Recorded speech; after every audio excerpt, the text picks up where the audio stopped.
Good evening. As countries of the Commonwealth, including Jamaica, observe a day of mourning today, Britain and the world said a final goodbye to Queen Elizabeth II at a state funeral today that drew kings, princes, presidents, and prime ministers, including our own Prime Minister Andrew Holness, accompanied by his wife Juliet, and crowds who massed along streets of London to honor a monarch whose 70-year reign defined an era. The state funeral service for Her Majesty Queen Elizabeth II was held at Westminster Abbey. Ahead of the funeral service, a bell totaled 96 times, once per minute, for each year of the Queen's life. Then 142 Royal Navy soldiers used ropes to draw the gun carriage carrying her flag-draped coffin to Westminster Abbey before pallbearers bore it inside the church, where around 2,000 people ranging from world leaders to healthcare workers gathered to mourn her. The trappings of the state and monarch abound. The coffin was draped with the royal standard, and atop it sat the imperial state crown sparkling with almost 3,000 diamonds and its sovereign's orb and scepter. The personal was also present. The coffin, which was followed into the church by generations of Queen Elizabeth descendants, including King Charles III, heir to the throne, Prince William, and 9-year-old George, who is second in line. Her Majesty was laid to rest at St. George's Chapel. In other news this evening, 3 persons were killed and 6 others shot and injured in a daring gun attack on an in-house football match at Jamaica Brawlers playing field in Spring Village, Old Harbour, St. Catherine yesterday afternoon. While the football match was in progress, one man reportedly alighted from a Toyota Mark X motorcar and opened fire at the crowd, some of whom are employees of poultry producer Jamaica Broilers. It is reported that after the gunman shot his intended target, identified as Jerome Squire, who was allegedly tied to an illegal firearm that had gone missing, he continued to fire at the crowd. One woman is reported among the dead. The incident occurred around 4:45 p.m. Deputy Commissioner of Police Fitz Bailey described the drive-by committed by the men traveling in a white Toyota Mark X motorcar and a Nissan Tida as an act of terror. There was a football competition at the Jamaica Broilers complex in Spring Village. It was an internal football competition, and about 5:10, whilst they were playing, 2 cars drove up, and one of the men, a male person, alighted from the car and opened fire on a group of people. At the end of the shooting, 9 persons were shot and injured. 3 died, including the persons who died was a female.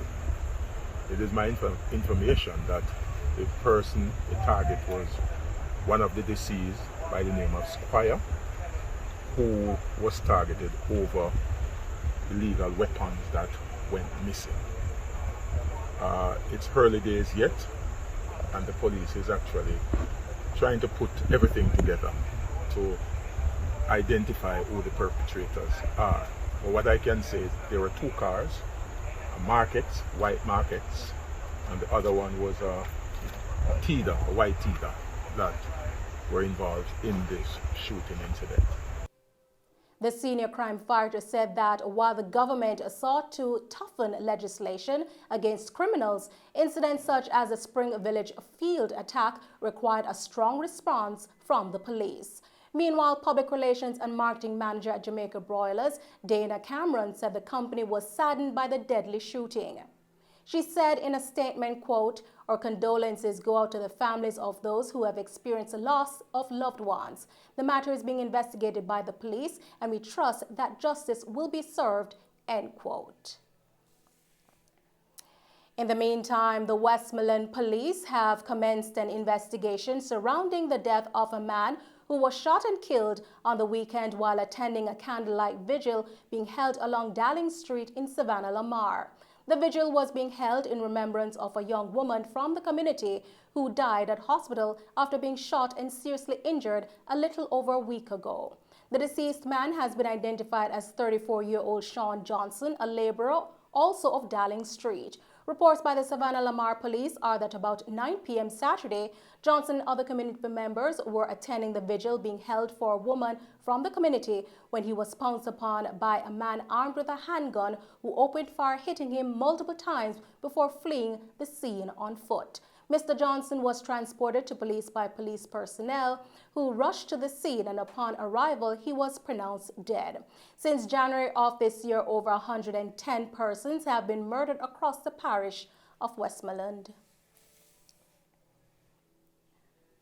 Hundreds of jubilant comrades poured onto the grounds of the National Arena in St. Andrew for the 84th Annual Conference of the People's National Party yesterday. It is the first in-person conference since the start of the COVID-19 pandemic. Repeated appeals for unity featured prominently as the PNP closed its 84th annual conference, highlighting its many policies and programs that have benefited Jamaicans since the party's founding and declaring that it has laid the foundation to return to state power. Party President Mark Golding says there must be a radical change for better for the country's future to be filled with hope. For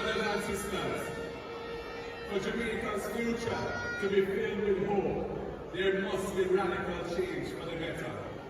This status quo is leading us down a road towards an increasingly insecure fate.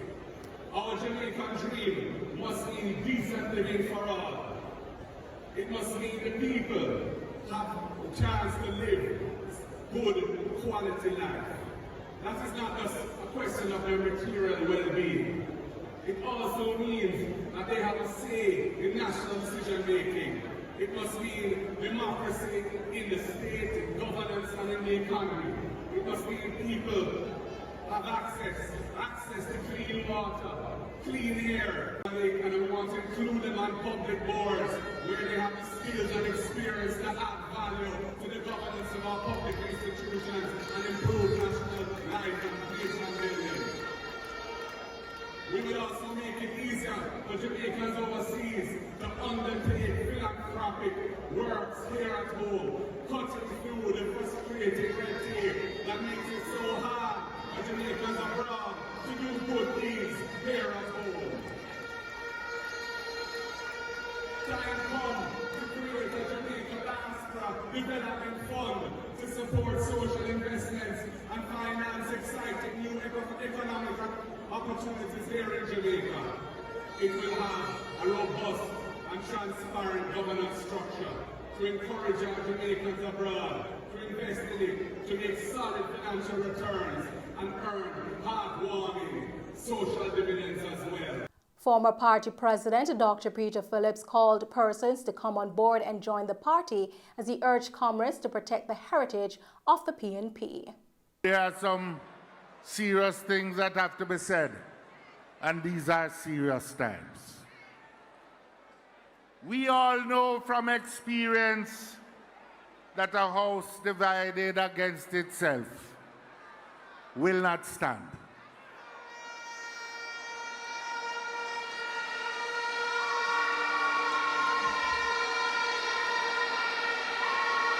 We all know that the People's National Party is a vital part of the democratic tradition of Jamaica.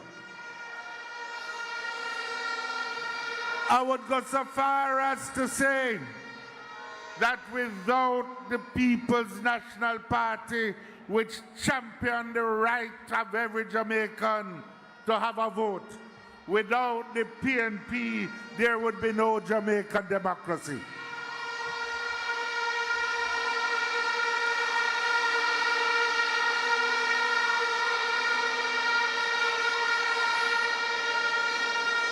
The People's National Party has been the voice of progress and social upliftment in this land, benefiting thousands, nay hundreds of thousands, nay millions of Jamaicans over the life of the party.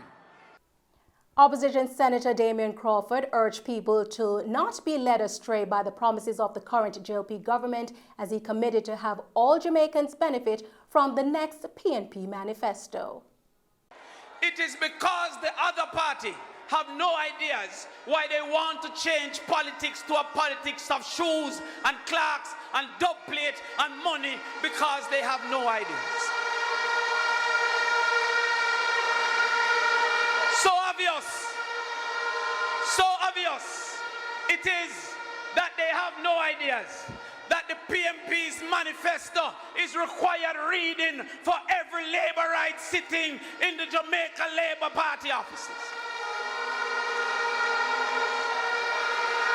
But comrades, let me mash down the lie, because the JLP cannot steal the PMP ideas, because they don't understand ideas worse the People's National Party ideas.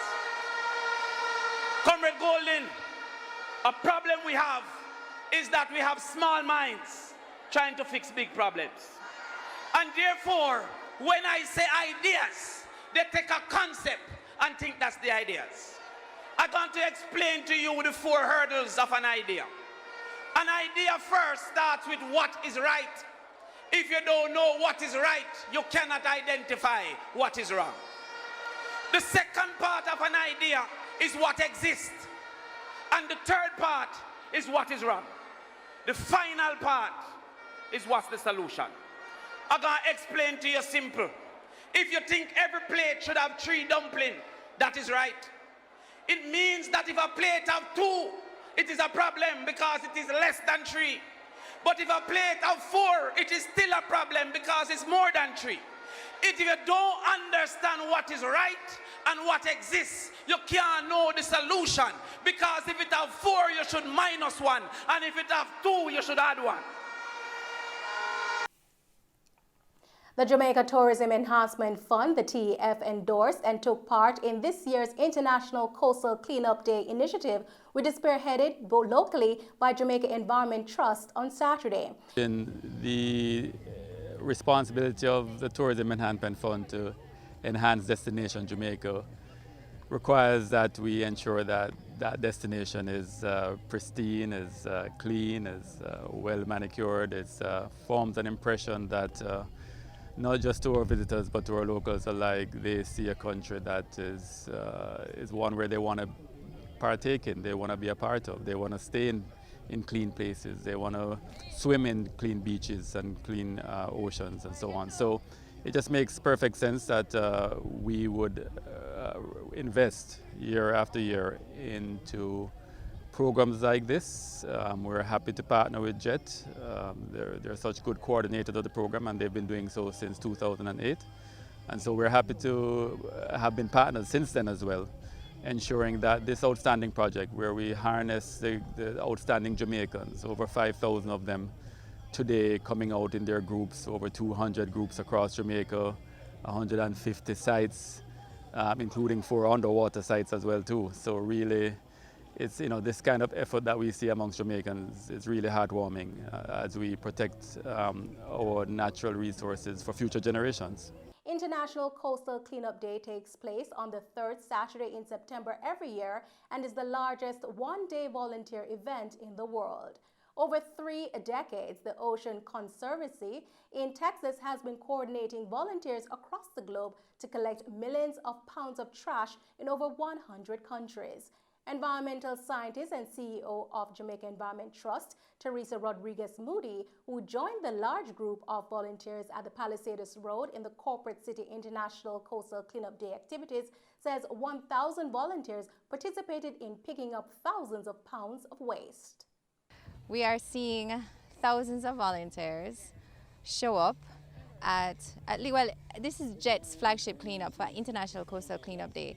So here we have about 1,000 volunteers registered to be here, and we're picking up thousands of pounds of garbage that have entered our waters via the gullies, coming into the Kingston Harbour, and we're trying to pick them up so that they don't end up in the marine environment. Plastic, different types of plastic, but in terms of the top 10 types of plastic, you will see things like plastic bottles. That will be a top one. That will be a #1 item that we'll see collected. Along with the plastic caps, we'll see plastic single-use plastic bags in terms of food packaging and so forth. We'll see food containers, takeout food containers, which is actually something that we've seen since the 2019 ban. We've seen more of that show up. We've actually seen it enter our top 10 list of plastic items collected. It's not in the top 5, but it's for the first time in 2021 did we see it enter the top 10 list of garbage. Mrs. Rodriguez Moody further explained the voluntary depository refund scheme. The data that we collect here is important because it helps us to really orient our policies or legislation into what needs to happen to protect the environment. So if it is the plastic bottles, what is it that needs to happen? So we have had a voluntary deposit refund scheme, and we've recently heard that they're going to legislate it. But we need to be looking at in terms of other things, in terms of the plastic bags, the single-use plastic items, and why is it ending up here? So this data is very important in terms of telling us what are the possible solutions. The behavior, not dirty of Jamaica. We really need to be looking at our practice of waste management. Sometimes if we just throw it out, we just think that's the end of our garbage, but really and truly it goes somewhere else. It goes here, it goes on our beaches. So not because you think you've put it in the garbage, not because you've thrown it in a gully means that that's the end of the garbage, right? And also, there are little things that you can do as a person. You know, you can make a decision that you're not going to use single-use as much as possible because it's not always possible. You're not going to use single-use plastic items. For example, a simple one is I'm not going to buy plastic water. Instead, I'm going to use my reusable bottles, right? So there are things that you can do. It takes a little bit of thought, especially when we don't have the environment that really allows for very little plastic to be here. But if there are little things that individuals and persons and groups and companies, organizations that they can do as well. The Tourism Enhancement Fund has been a major sponsor of the island-wide coastal cleanup initiative since 2008. The Ministry of Health and Wellness reported 71 new COVID-19 cases and 2 deaths yesterday, September 18, bringing the total infection to 151,340.